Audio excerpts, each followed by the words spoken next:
Oh, thank you, Girlbot. All right, hello. I just want to say welcome. Thank you, everyone, for being here. My name is Micah Killjoy. I am the events coordinator at Spartacus Books, and I'm going to be moderating today's presentation along with Noah.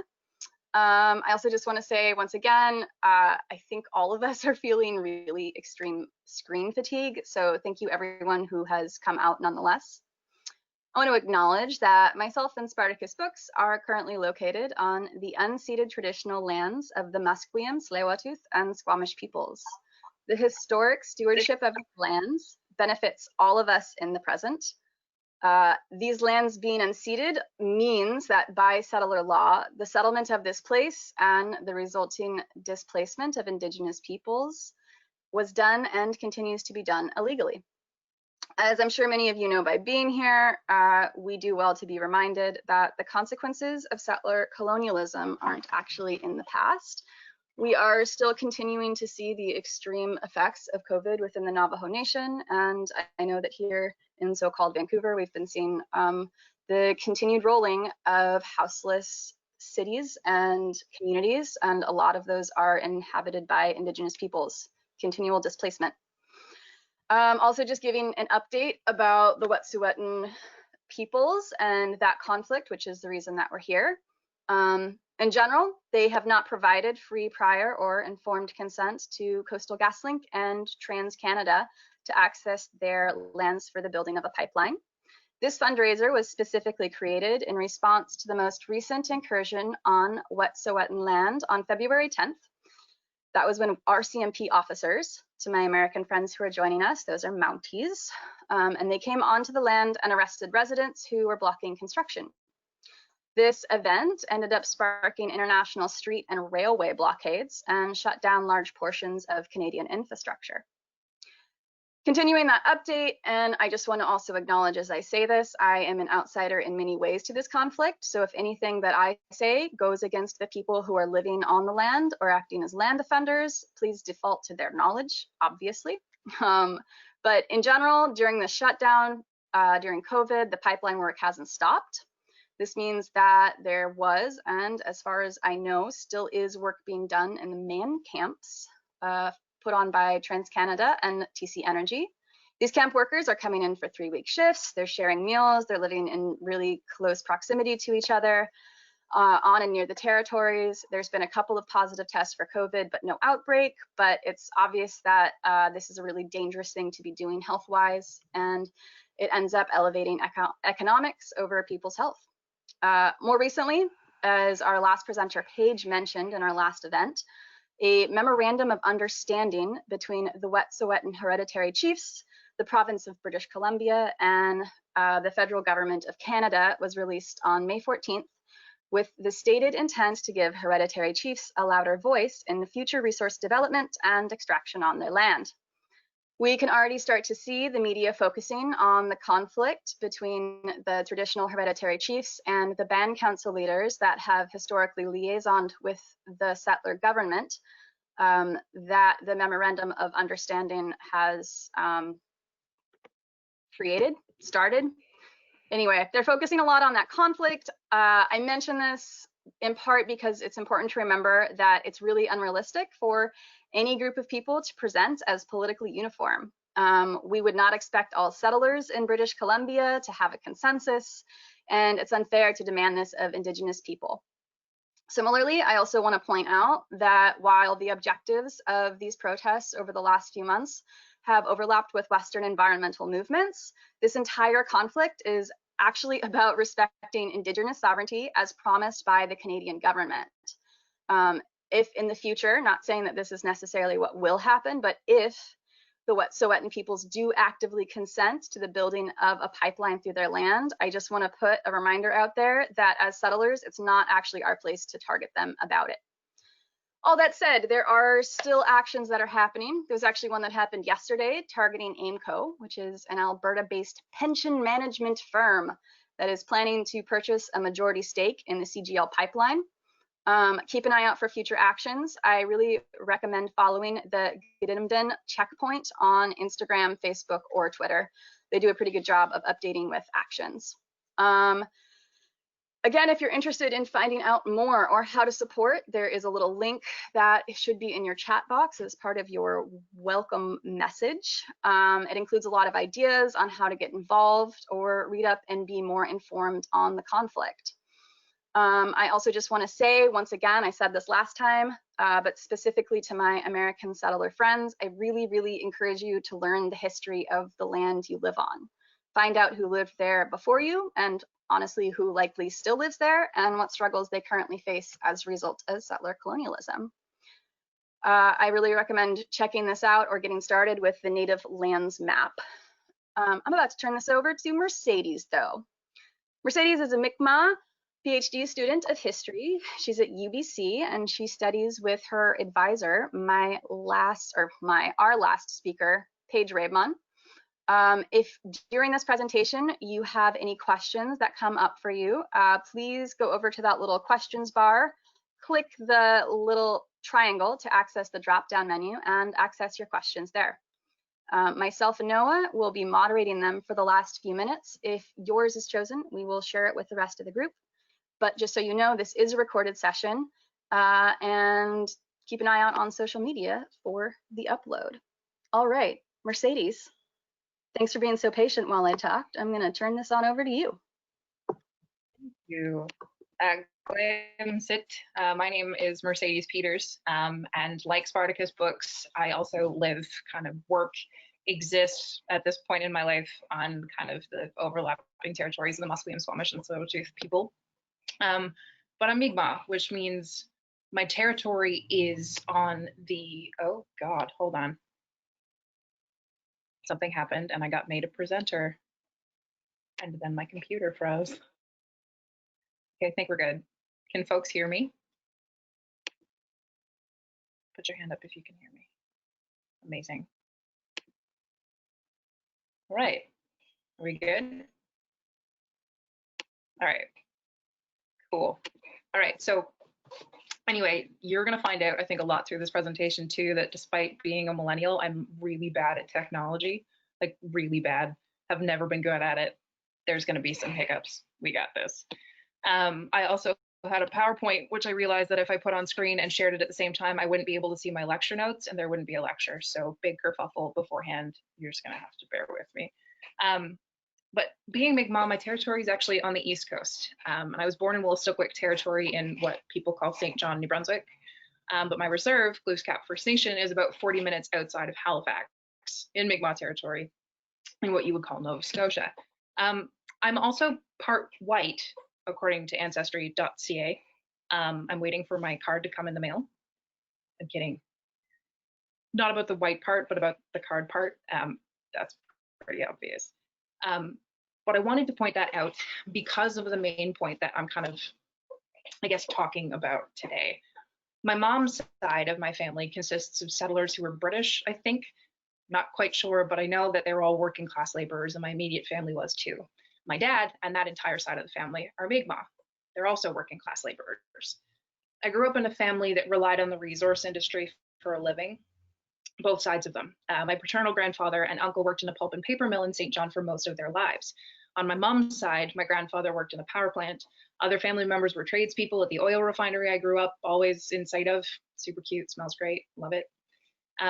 This is important to note because I grew up in a province that, much like this one, revolves around extractive industry to generate wealth.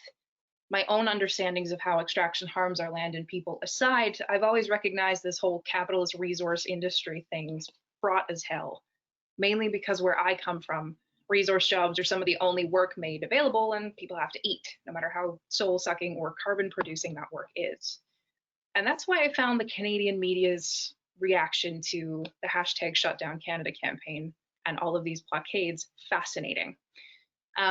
Some of the media really tried to position Indigenous people as against labor or opposite to labor. Some of the headlines talked about working class people being most affected, immediate shutdowns or immediate temporary shutdowns. We're going to put 450 people out of work. It was a big issue, and a lot of government officials were coming at Indigenous people saying that we're going to put Canadian workers at risk, and therefore are morally reprehensible. That kind of narrative, the one that puts Native people as against workers, makes no sense to me, not in my own experience with my family or historically for that matter. The narrative fascinated me, but it didn't surprise me.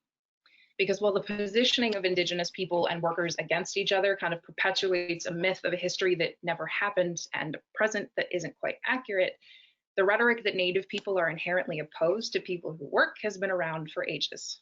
It's that rhetoric, aided by a solid heap of racist and anti-Indigenous sentiment, that promoted misunderstandings about the blockades and other actions that went up in solidarity with Wet'suwet'en in February. So what I want to do tonight is unpack these ideas. I want to root them in history and hopefully point out how crucial it is to support Indigenous sovereignty assertion and to stand in solidarity with it. A note before I begin. I've said it before, I'm going to say it again. I'm Mi'kmaq.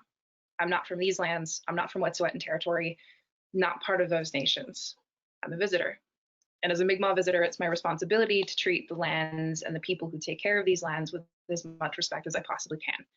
This means that I can't speak for Wet'suwet'en or for any Indigenous person but myself, for that matter. As always, if you have any questions about how to support Unistoten, it's best to listen to the people involved directly, as Mike has said.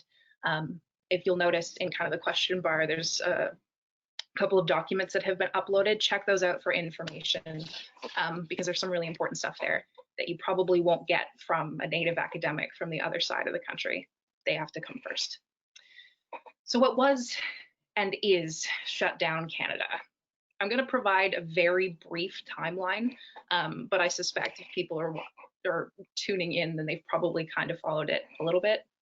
Arrests at Unistoten actually began on February 6th, or the RCMP broke down the doors of the first checkpoint on February 6th.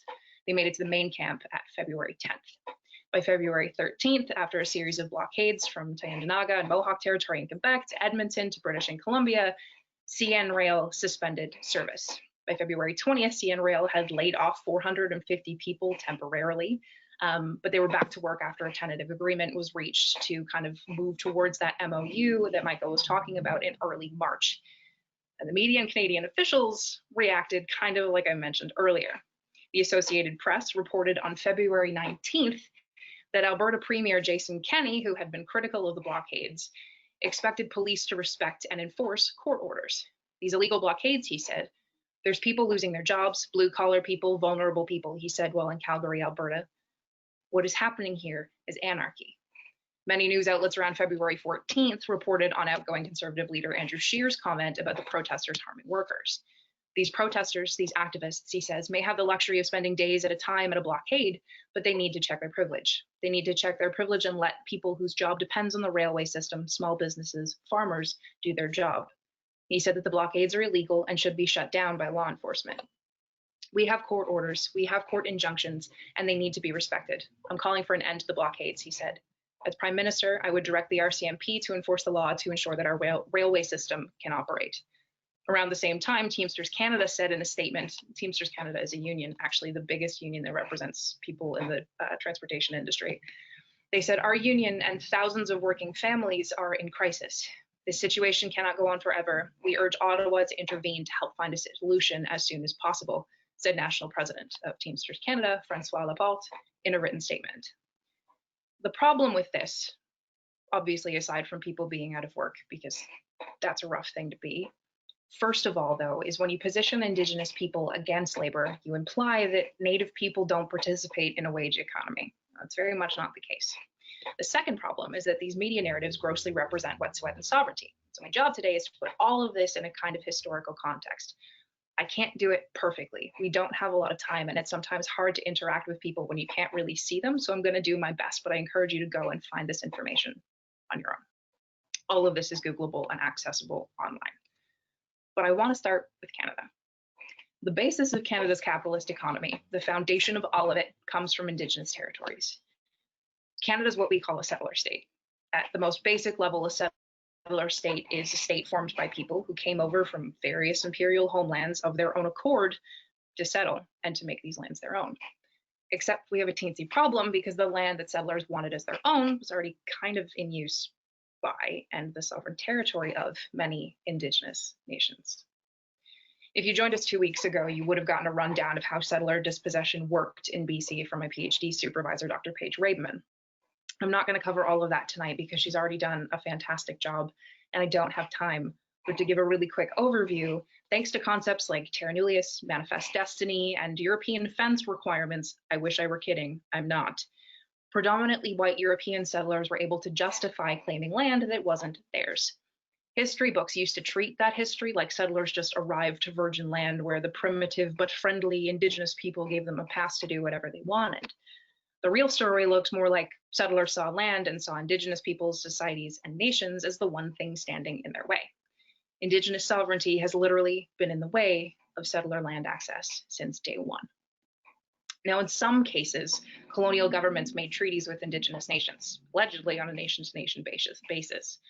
You can kind of go back to the map that Paige Rabeman used 2 weeks ago, and you can find a lot of them online. You'll see the number treaties, you'll see the Douglas treaties, you'll see a lot of really interesting agreements that Indigenous people kind of entered into with the Canadian state and the British government. It's supposed to be on a nation-to-nation basis, didn't necessarily work out that way. But even the treaties you learn about as land cessation treaties, kind of like the number treaties, were pretty dubious. They were designed to turn the land into material wealth and property for settlers to use to live their best lives, and were made with the assumption that Indigenous people would eventually go extinct. They could make the agreement now, it wouldn't matter in 100 years, it was fine. When that didn't happen, they tried to get rid of us on purpose. Cue over 3 centuries of genocide, specifically 150 something, whatever years of Canadian orchestrated genocide. The one important thing I want you to take away from this, 2 important things, is that 1, all Indigenous nations in the lands now seen as Canadian were and are sovereign. Terra nullius didn't change that. The Royal Proclamation of 1763 didn't change that. The numbered treaties didn't even change that. Settler occupation does not extinguish Indigenous sovereignty, which makes things extra complicated in BC, where most of the province remains unceded, including Wet'suwet'en territory, where the Unistoten clan is located, and the camp is located. Unceded in this context means that the Wet'suwet'en never gave up their right to their land, which means that they're effectively being occupied by the settler state. The second important thing we need to take away from this is that settlement in Canada and the US has always been about access to land. Land is material wealth and property. That land generates wealth specifically. If you own the land, you own what comes out of it, and what comes out of it seems to be what has driven Canada since the beginning. Every Indigenous nation in what people call Canada is different. We come from different lands, we have differing experiences with how the colonizer treated and treats us, but the one thing that we all have in common is that settlers want, and occupy our land. If you can claim land, in theory, you claim the wealth that that land generates. In order to participate in any kind of capitalist economy, you need a wealth base. In Canada and also the US, that wealth was taken from the land.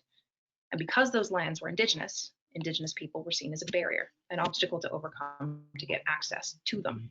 We didn't willingly give those lands up, and so we needed to be destroyed. The wealth that built the very foundations of this country was accumulated at the expense of Indigenous lives and lands.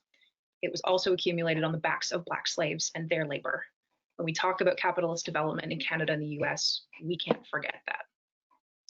I'm spending most of this talk focusing on labor and language that is often coded as class-based, but it's important to remember how race and also gender play into this as well. In many cases, the labor that media discusses is implicitly coded as white labor, and we can't forget that either. Labor here in general is an important word because in order to get those resources from land and turn them into capital and wealth and all that fun stuff, you need labor. As the Industrial Revolution shaped the 19th century, though people all over the world are developing technologies to help us gain more wealth faster and more efficiently, you still needed a metric ton of human power to get anything done.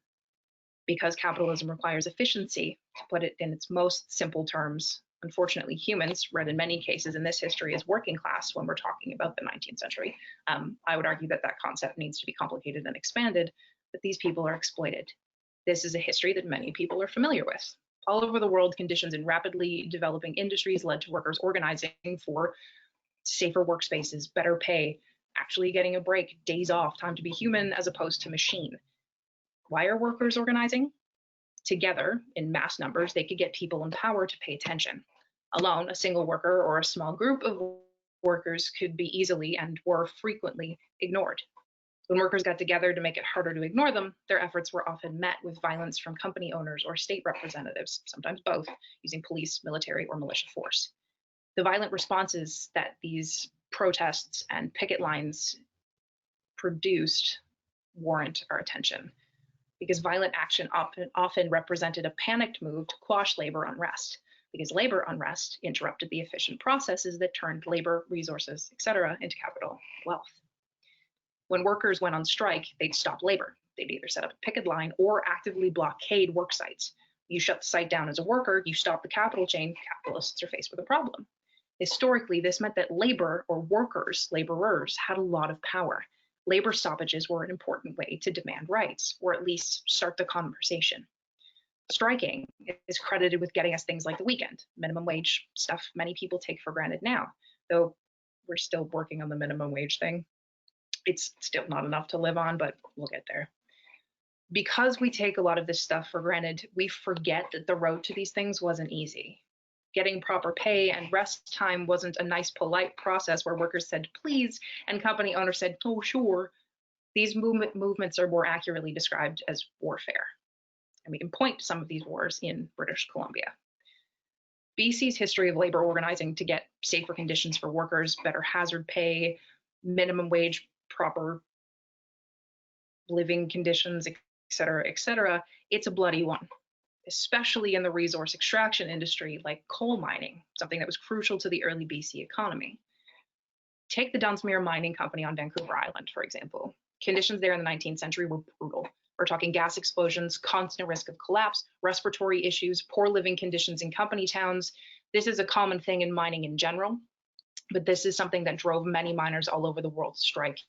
Same thing in the Dunsmuir Company.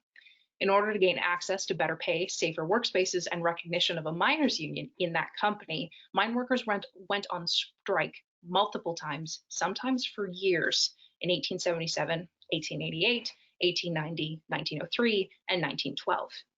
Dunsmuir Mines was owned by a guy named Robert Dunsmuir, who's a Scottish fellow who actually came to BC to work in the mines connected to the Hudson Bay Company.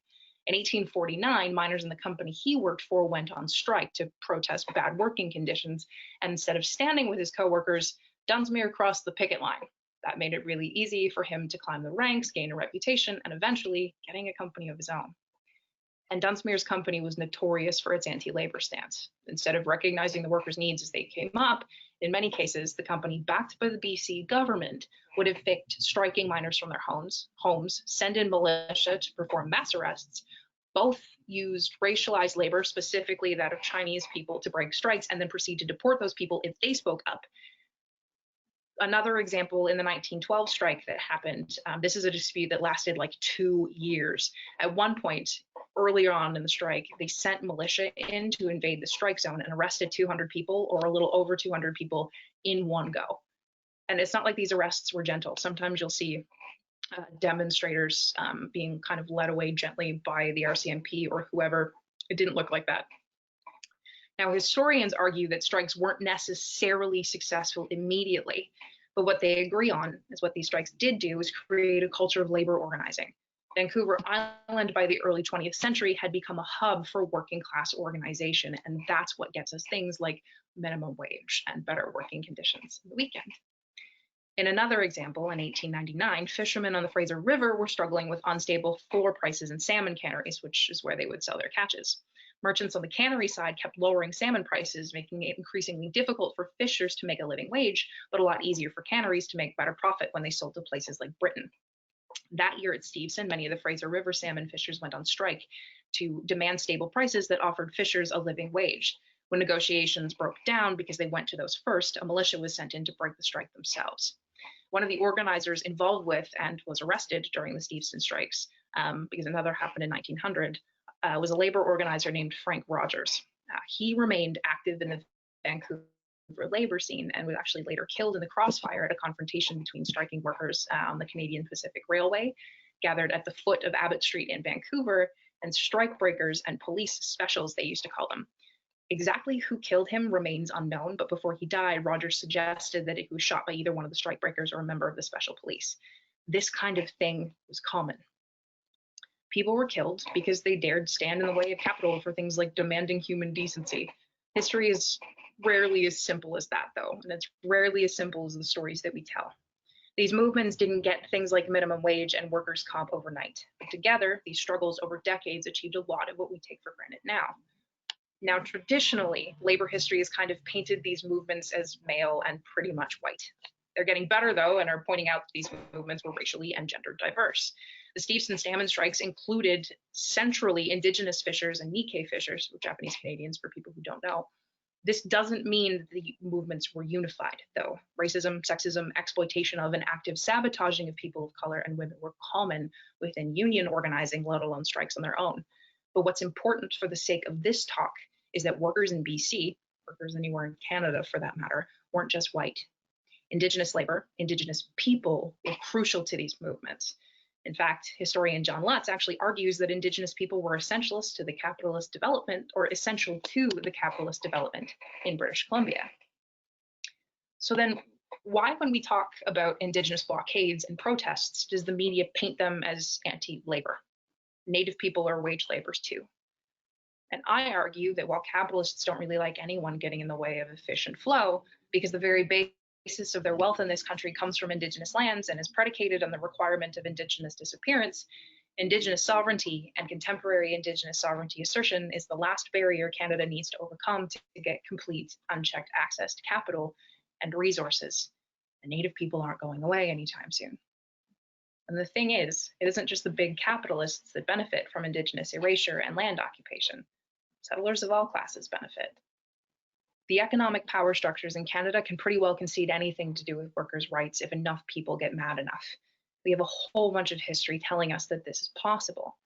But the one thing they can't lose access to is that land base, not if they want to keep things going like normal.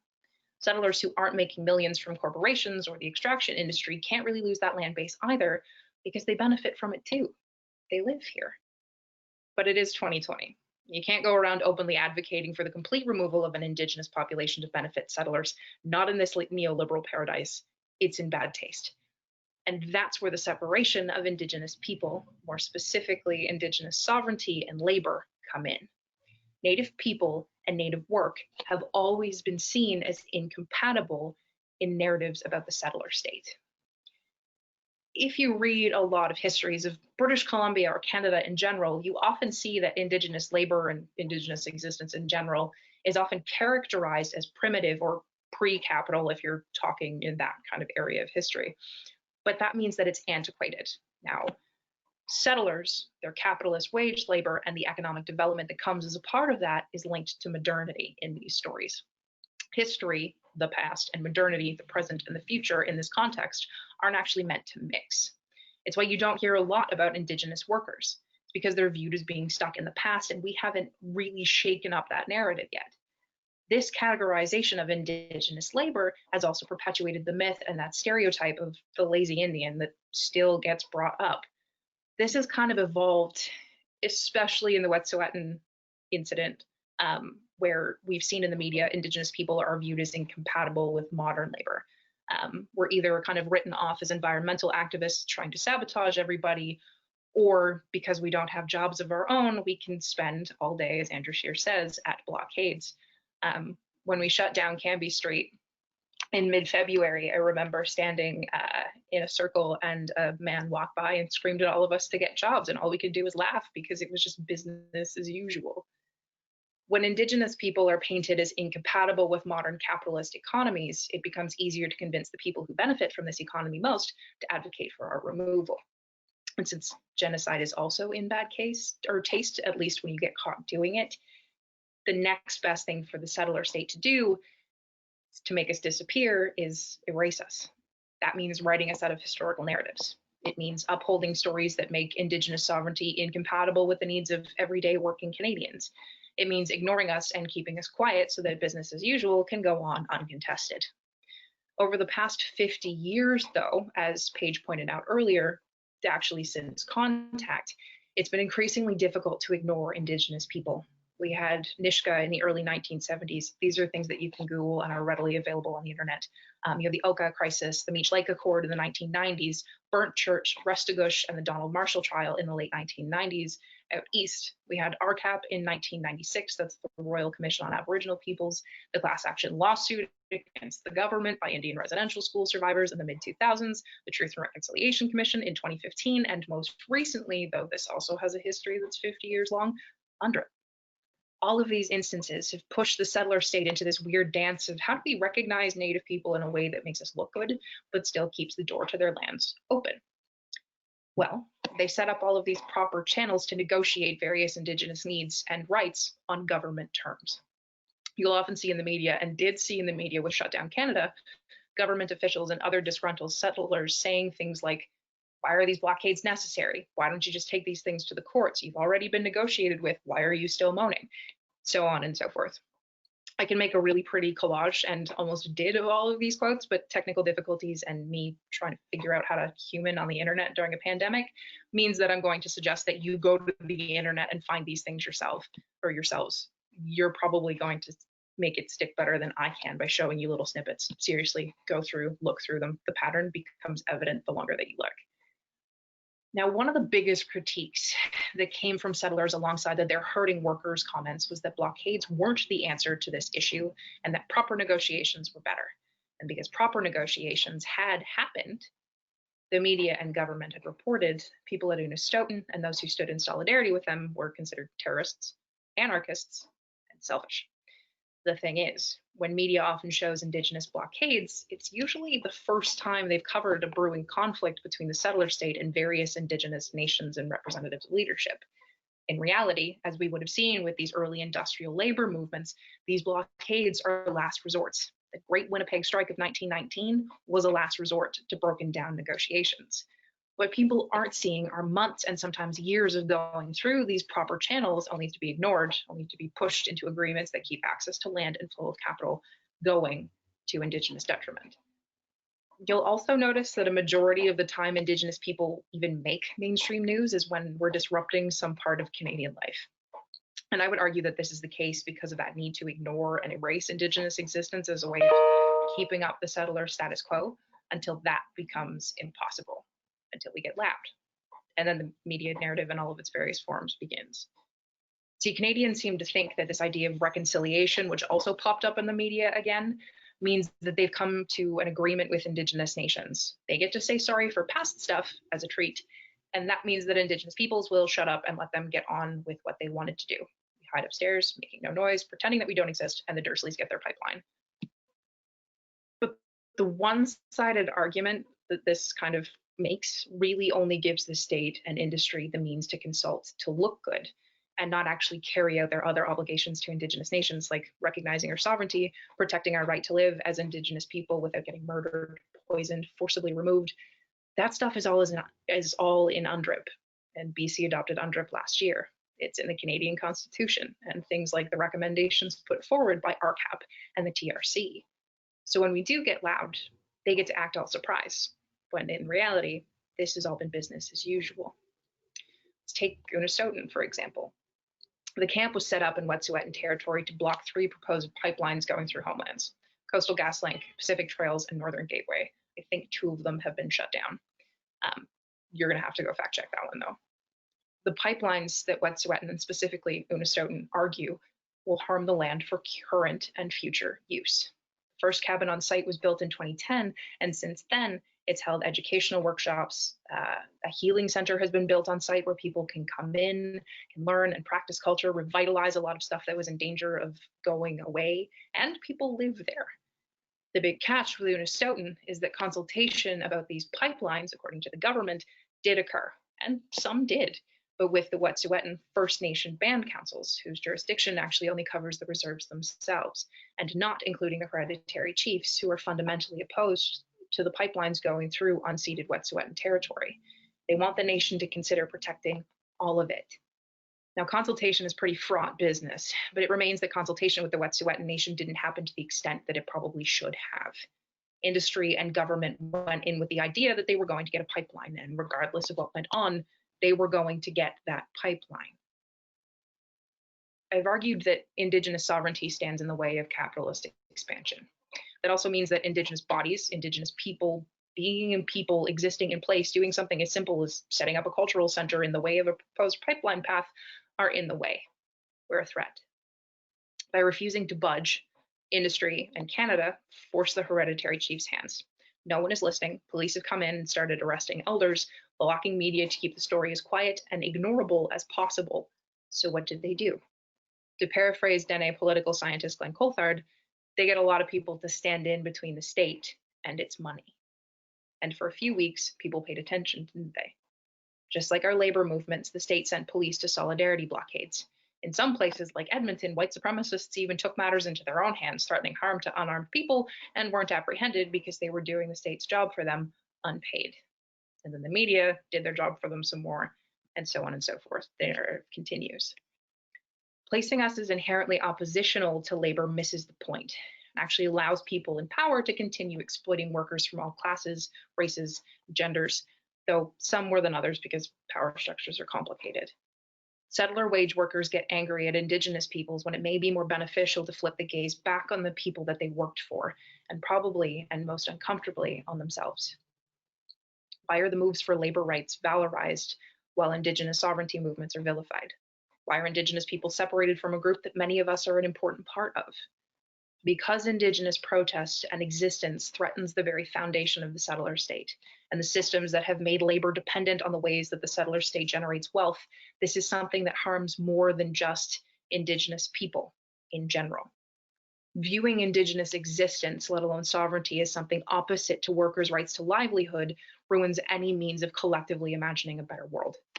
It's also historically just wrong. We can imagine a world where people can feed their families and not set the world on fire because these things aren't compatible either. What we need to do is interrogate how we benefit from the exploitation of Indigenous land and Indigenous and yes, Black people, not necessarily separate categories, by the way. And that's how we can move forward. What happens when we view Indigenous blockades as the picket lines we memorialize, not just as barriers to working class livelihood? Things don't have to be just the way they've always been. If you take it from a historian, things have never always been anyway. The future can always be different than what we can imagine. Around the same time that Una Stoughton supporters shut down the Vancouver port, the Vancouver and District Labour Council released a statement that kind of captures the point I'm trying to make. They said, "We've often rejected the narrative that workers must choose between jobs and the environment. Similarly, we must reject the narrative that there is a choice to be made between jobs and Indigenous rights. We demand both." We also urge that other labour unions and labour organisations, including the Canadian Labour Congress and the BC Federation of Labour, adopt this motion, and that union members recognise protests as picket lines and refuse to cross these picket lines either digitally or physically. That work starts with understanding how settler states work and how we benefit from them. We have to start paying attention. After all, you got to see the structure in order to take it down.